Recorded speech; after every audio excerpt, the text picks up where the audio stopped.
आइए डिटेल्स। हमारे साथ संजीव देसवाल सर भी मौजूद हैं डिटेक्टिव के तौर पर। संजीव सर, ये जो कंट्रोल्ड आईडी ब्लास्ट होता है, थोड़ा डिटेल में समझाइए, ये होता क्या है? क्या होता है कंट्रोल्ड आईडी ब्लास्ट और कैसे इसे सप्रेस करने की कोशिश थी कि एक टारगेट पर ही हमला किया जा सके?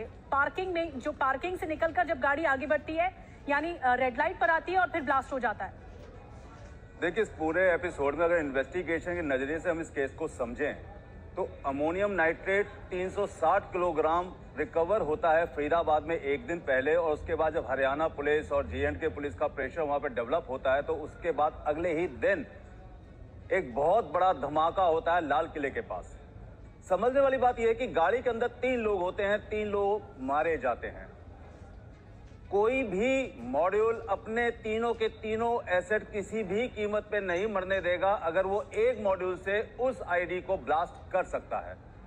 हमें ऐसा लगता है कि जब ये प्रेशर डेवलप हुआ 360 किलोग्राम आरडीएक्स ये अमोनियम नाइट्रेट पकड़े जाने के बाद, तो उसके बाद कहीं ना कहीं ये अमोनियम नाइट्रेट जगह जगह ट्रांसफर किया जाने लगा। उस ट्रांसफर के चलते ही ये धमाका हुआ। ऐसा नहीं था कि वहां किसी ने धमाका किया। लेकिन इन्वेस्टिगेशन के नजरिए से एक बात यह समझना बहुत जरूरी है कि व्हाइट कॉलर क्रिमिनल इसके अंदर यूज हो रहे हैं।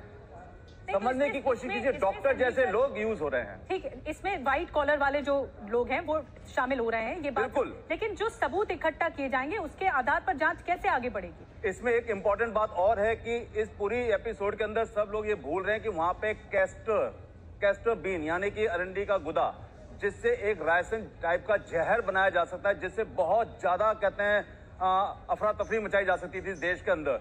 वो ऐसा क्यों कर रहे थे? इसका मतलब बहुत बड़ी साजिश हो रही थी हमारे देश के अंदर, और इस साजिश को बहुत बुरी तरह नेस्तनाबूद किया है हमारी इंटेलिजेंस एजेंसीज ने।